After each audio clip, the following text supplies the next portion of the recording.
Olá, tudo bem? Nós estamos, então, hoje, no nossa reunião especial, onde que nós vamos continuar os nossos estudos. E, e essa videoaula faz parte do nosso grupo VIP, né, que nós temos todas as sextas-feiras, às 19 horas. Então, se você quer fazer um grupo onde vai ter treinamento, desenvolvimento de pessoal, de terapias e estudos na área da espiritualidade, né? E quando a gente fala de espiritualidade, é algo que bem é difícil para as pessoas separarem, né? Porque cada religião, cada pessoa tem uma visão do que é a espiritualidade. E eu, pessoalmente, compreendo a espiritualidade da, sendo que tudo aquilo que não é físico é espiritual. O que as pessoas chamam de pensamento concernente à mente, as pessoas não consideram muitas vezes isso espiritual. Mas todos os pensamentos é espiritual. Porque o que não é visto, o que tem uma sutilidade, o que é a mente em outras camadas de vibração, isso é o chamado espiritual. Né? Material é aquilo que a gente acessa pelos 5 sentidos. Tudo que é material, acessível pelos 5 sentidos, material. O que não é acessível aos 5 sentidos, eu denomino como algo espiritual. Então, todos os pensamentos, todas as visualizações, todas as imagens são cunhos espirituais, são vertentes espirituais, são associações espirituais, ações espirituais. E depois que você entende isso, traz uma pacificação muito grande de entendimento, porque você valoriza todas as coisas sutis como algo muito importante. Uma das dificuldades das pessoas no caminho, quando começa a estudar, ou qualquer pessoa em geral, uma grande dificuldade é aceitar que todos os pensamentos são uma realidade, são realidades. Tão real quanto qualquer coisa que a gente acesse pelos 5 sentidos. Isso o egoísmo, né, que é ficcionado, ele é apaixonado, né? O egoísmo material, o egoísmo da personalidade, que é material, ela é viciada apenas no que é visível, sentido para os 5 sentidos. Então, para se proteger o egoísmo, ele criou uma proteção no sentido de que o que não é acessado pelos 5 sentidos não é real. Então, se eu pensar aqui, ó, fechar os olhos, eu pensar num elefante rosa, eu pensei, não é real. Né? Mas aí que está a grande pulo do gato, né? A grande ilusão da humanidade, em acreditar que seus pensamentos não são reais. Porque esse elefante rosa, ele não é visível aos meus olhos. Que eu pensei, foi um elefante rosa. Não é visível aos meus olhos. Mas, numa outra camada de a realidade, podemos chamar de espiritual, segundo o que eu defino, é real. numa outra dimensão, numa outra sutilidade, numa outra frequência da mente, numa outra percepção, é real. Então, independente, e também vamos analisar, então, o que chamamos isso também de real. Né? Então, por que isso aqui, por exemplo, essa garrafa de água? Né? Nós chamamos ela de real. Porque sentimos, tocamos. Então, relativamente, realmente, ela aparentemente parece muito real. Né? Mas a gente tem que entender a realidade. Né? Em falando em realidades, só é real o que é eterno.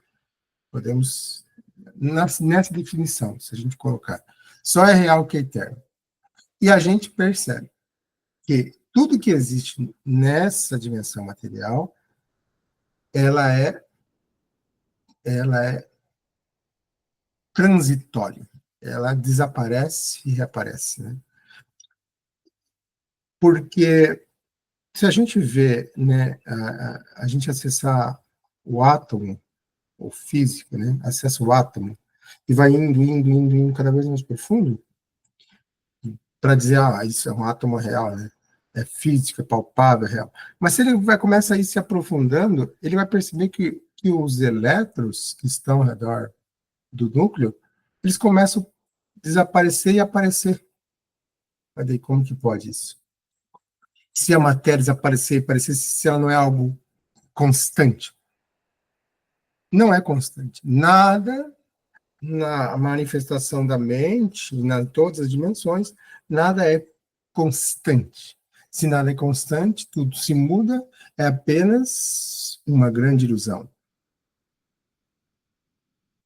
Então, não importa a frequência, se é um pensamento, que é uma outra dimensão, que tem uma realidade, se é nessa dimensão, no final das contas, independente da frequência das vibrações mentais, da manifestação, que a gente chama de real, independente, nada disso é a realidade. Podemos colocar assim. Porque a realidade, ela é eterna. Então, o que é real? A realidade, né, que a gente chama, né, muitas vezes de Deus, a realidade última, né? Na verdade, é a consciência, né? A consciência cósmica, onde faz, pela mente, a manifestação dessa percepção nossa, que a gente chama de realidade. Mas, na verdade, independente das dimensões, independente da pureza da coisa, na verdade, tudo é só percepção. E tudo que existe é a consciência. Tudo que existe é Deus. Não existe mais nada que não seja isso. Só que, como a gente está vivendo uma vida na ilusão, e os nossos sentidos nos fascinam, e a gente não consegue ver nada mais a não ser isso, tudo que existe é o que consigo enxergar. Então, é essa a realidade da maioria das pessoas desse planeta. A realidade delas é o que elas enxergam, o que elas sentem, não tem no que elas acreditam, no que elas pensam, e não muda, não muda. Não pode ser mais do que isso. Porque como que eu vou viver e aceitar algo que eu não conheço? Né? Então, acho que é bem interessante a gente pensar sobre isso.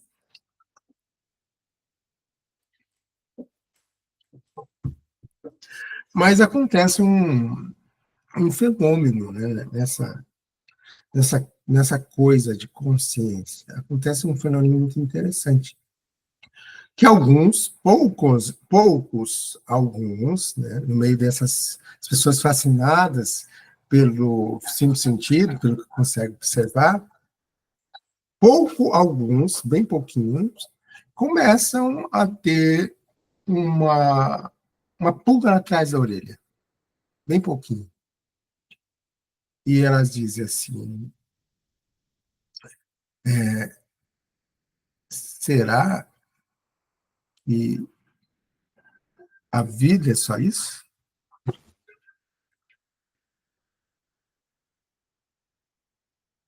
E muitos nascem, né, com essa pulga atrás da orelha, pensando, será que a vida é isso? É nascer, crescer, casar, trabalhar, ter filhos, ficar velho, depois morre. Será que isso é uma coisa mecânica da natureza? Somos uma coisa evoluída e que começou a entender mais as coisas e ficar mais tecnológica, e esse planeta. Alguns poucos começam a pensar, será que existe mais? Será que a vida existe algo mais? E daí quando acontece isso, né, a pessoa começa a olhar para dentro, né? A olhar para dentro.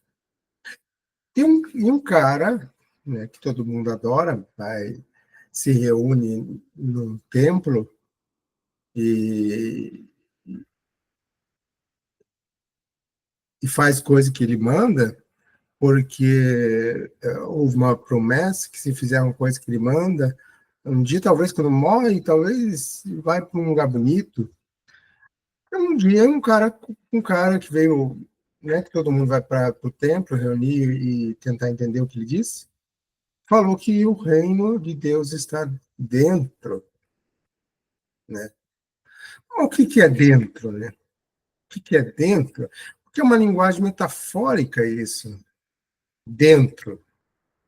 Você percebe que dentro é uma linguagem metafórica para algo que eu estava falando, que é o chamado espiritual, né? Se tudo aquilo que é sutil é espiritual e está dentro, o que está dentro, né? O que Jesus fala, quis falar quando o reino, que são as dimensões, outras dimensões, está dentro. Dentro não é dentro da cabeça, né? Não é dentro de um corpo. Senão a gente ia abrir o corpo e achar acessar o reino, né? O reino de Deus.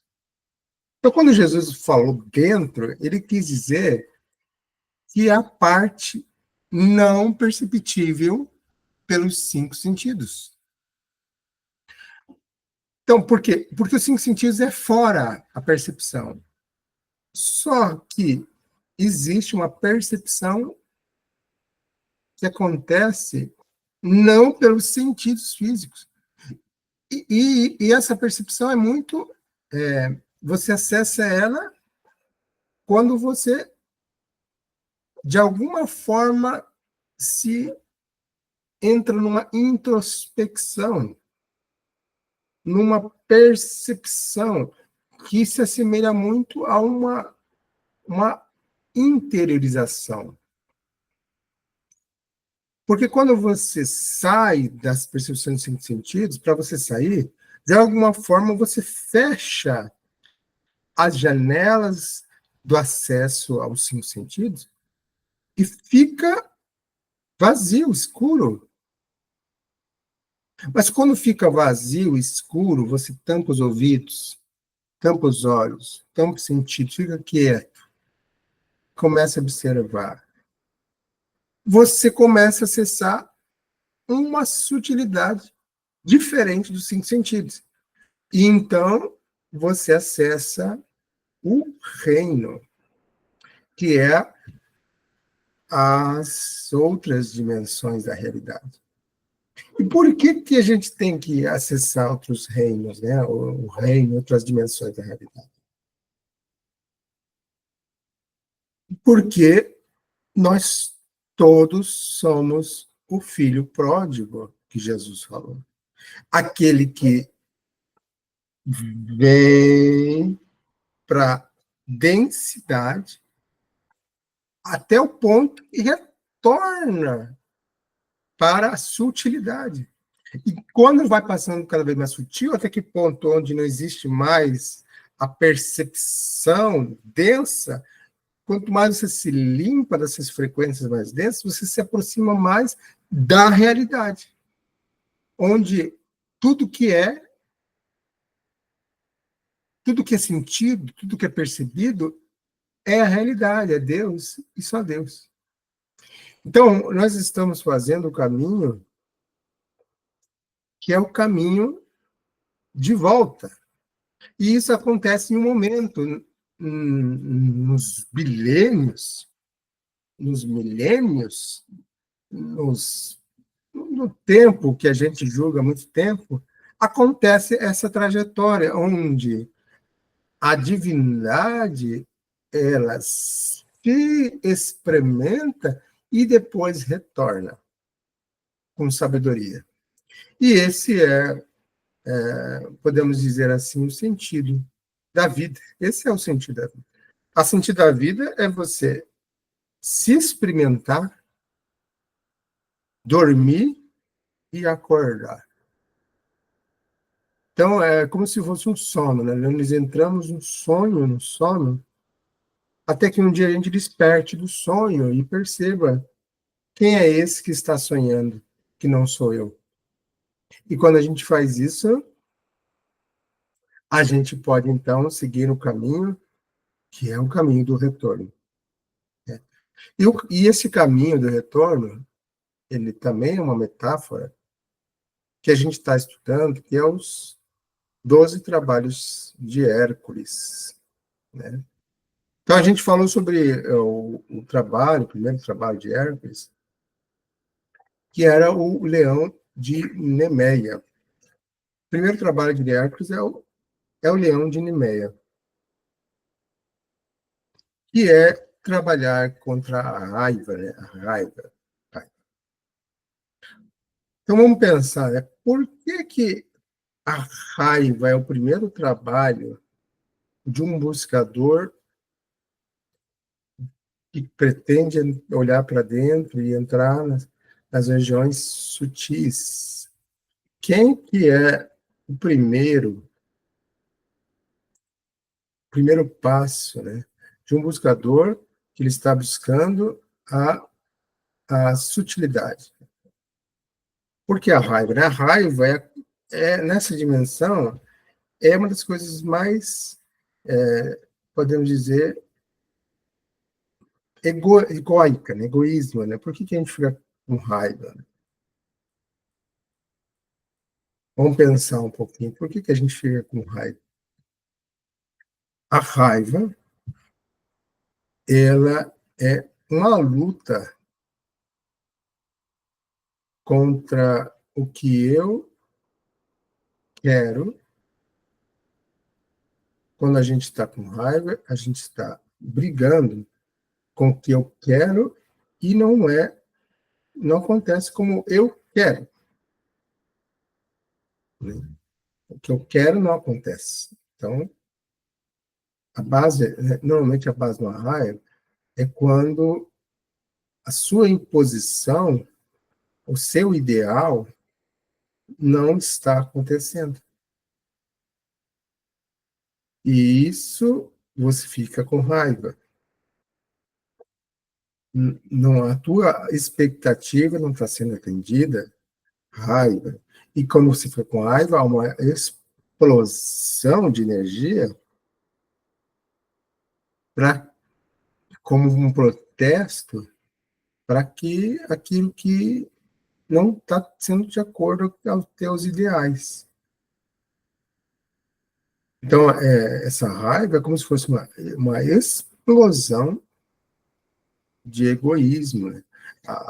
O teu olhar, assim, por cinco sentidos, foi tão fascinado que você está tão preso à ilusão, não tem capacidade de despertar, de reconhecer, está tão fascinado, nós estamos tão fascinados por aquilo, que a gente se tornou totalmente sonolentos, dormimos. E a matéria acaba nos controlando. Isso é a raiva.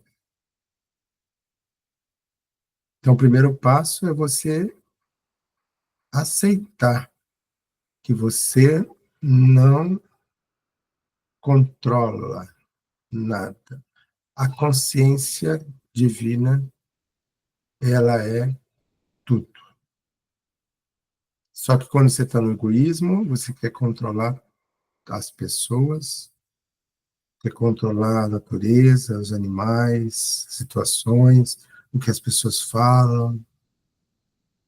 E é um controle total, querer controlar tudo, do meu jeito.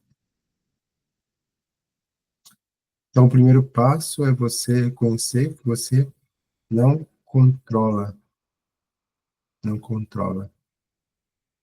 E então é um leão que você tem que lutar para que você não seja ferido e dominado. Depois que você vence esse leão, se protege vestindo a sua pele, para que outras pessoas também não te machuquem, e você também viver nessa dimensão, mas colocando seu respeito, sem ira. Então você coloca a roupa do leão. Para você entender melhor, você tem que ver no canal sobre o primeiro trabalho de Hércules. E daí nós entramos no segundo trabalho, que é a Hidra de Lerna. E o que foi? Encontraram matar a Hidra, uma serpente massiva, com 9 cabeças. A gente, muitos estudiosos falam, né, que o 9 é um simbolismo, né, muito poderoso. A besta vivia em um pântano perto da Lerna. Pântano. A gente vai comentar cada palavra. E causava destruição dos rebanhos e colheitas, com até mesmo seu hálito venenoso sendo mortal. Acompanhado por seu sobrinho Iolau. Hércules rastreou Hidra, até nascente, e Hércules forçou a Hidra a sair do pântano com flechas flamejantes, mas à medida que cortava a cabeça, 2 novas cresciam no lugar. Com a ajuda de Iolau, Hércules queimou cada ferida com tochas para prever o crescimento. Após cortar as cabeças, enterrar o corpo, encerrando a ameaça mortal. Então, a Hidra, ela simboliza os nossos desejos incontrolados. Então, a raiva, né, a base da raiva, são um desejo fascinado. São os desejos mais poderosos que nos fascinam, nos tiram do eixo. Mas depois que a gente vence esse leão, começa a aparecer, então, essa hidra, que são outros desejos que nos rodeiam no nosso pântano, que é o nosso subconsciente, com muitas cabeças, né? Então, as pessoas, né, que estudam filosofias gnósticas, né, elas, elas também estudam sobre essa luta com os nossos egos, né? Na nossa linha de conhecimento, a gente chama essas cabeças, né? Podemos chamar elas de muitos, como dizer, erros humanos, né? Como avareza, cobiça,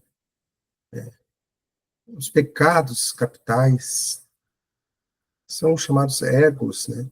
Ou as formas, pensamentos que está dentro do nosso subconsciente, que é o nosso pântano, que deseja controlar a nossa vida e ter energia.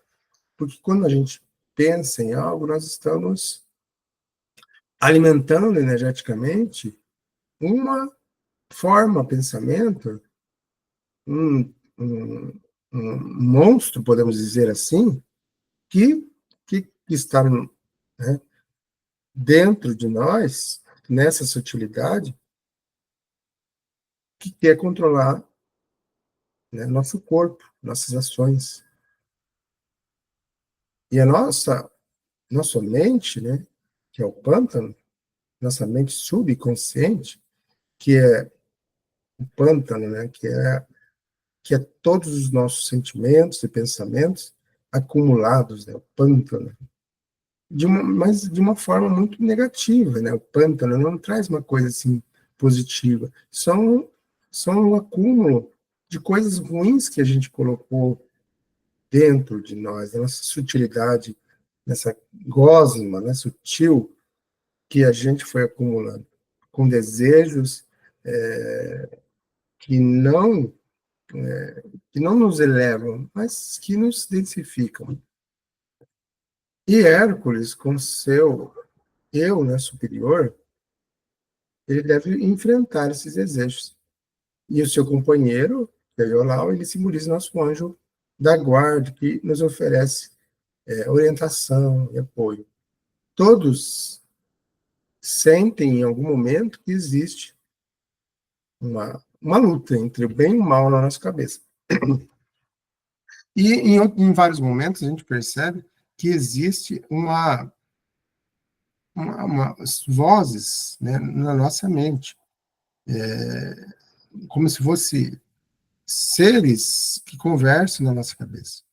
E um desses seres, que é os egos negativos, os elementais, as formas de pensamento, que querem energia, que estão aqui, e tem do contraponto também existe o anjo da guarda, o seu mentor, aquele a parte do seu ser onde quer te orientar, quer te ajudar, quer te levar para o retorno de casa. Então, a gente precisa aprender a ouvir o guardião, né, que está o tempo todo dentro de nós, nos guiando. Então, o fogo usado para queimar as feridas, ela representa a razão da mente, que impede o surgimento de novos desejos. Então, por que estudar espiritualidade? Por que essa busca da espiritualidade? Porque reconhecer, né? Se a gente não estuda, não usa nossa compreensão para reconhecer esses elementais que nos controlam, que consciência que a gente vai ter para enfrentá-los? Então, a gente precisa queimar, né, esses desejos que a gente tem negativo com a nossa compreensão da realidade, de voltar para casa, voltar para Deus, entender o que é que está nos impedindo desse retorno. E então a razão tem esse papel, o conhecimento tem esse papel, para você compreender que ferramenta que você está vivendo, dimensão que você está vivendo, que sutilidades que estão em volta de você, te compelindo a coisas, o que é o subconsciente, o que é pensamento. Você tem que estudar e analisar isso, e entender, e fazer práticas e treinamentos para reconhecer o que envolve, né, essa experiência que você está vivendo. Isso é razão da mente. Quando a gente tem essa capacidade de analisar e reconhecer, trazer à luz aquilo que a gente está apegado, então assim a gente pode impedir esses novos desejos. E o punhal de Hércules é a força de vontade que a gente tanto precisa para cortar cada desejo. E a menos que essa razão seja aplicada em cortar um desejo, pode levar ao crescimento demais. Então, a ter consciência, buscar consciência, vai nos fazer perceber pontos cegos para que a gente não caia, porque os elementais, né, esses desejos vão querer ser compensados com outras coisas. É quando a gente, como uma compulsão, quando ela é eliminada, muitas pessoas elas vão para uma outra compulsão, porque os desejos eles são parceiros uns dos outros. E quando um se fecha, o outro se abre, e que quer ser, né, o seu dominador. Então, usando a força de vontade, então a gente pode superar esses desejos alcançando autocontrole e paz interior.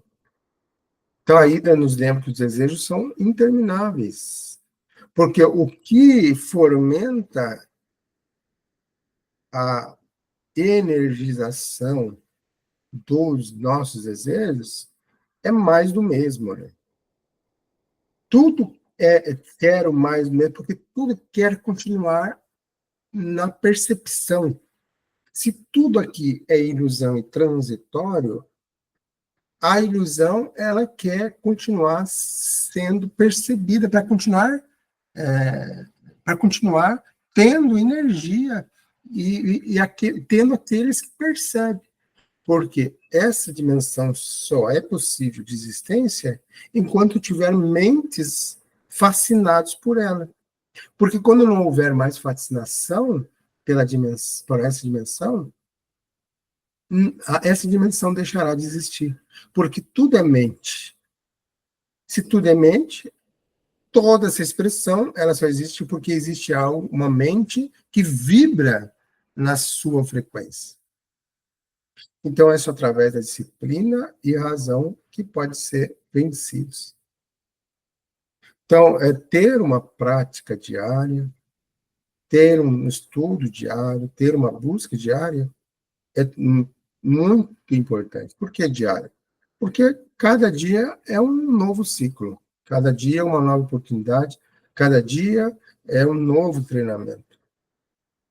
Então, quando a gente tem essa prática de disciplina, de reconhecer, nós, todos os dias, poderemos ter melhores resultados. Então, esse é o objetivo da terapia, esse é o objetivo da busca espiritual. Entender isso é entender o porquê estamos aqui, para onde estamos indo, e isso gera uma paz infinita no nosso coração. Então, hoje estudamos o segundo trabalho de Hércules, também fizemos algumas locubrações, né? Explanações, explicações, filosofias a respeito da vida. E isso faz parte do autoconhecimento e do reconhecimento de quem nós somos e como estamos, e isso vai trazendo mais força para o que a gente deseja. Um desejo positivo que nos leva para um outro caminho. Não existe só desejos ruins, existem desejos bons. Não existe pensamentos ruins só, existem pensamentos bons. E a gente quer que os pensamentos bons, os desejos bons, possam ser aqueles que nos ajudem a trilhar esse caminho de retorno. Então, muito obrigado por estar nos assistindo, muito obrigado. Muita paz, muita luz para todos.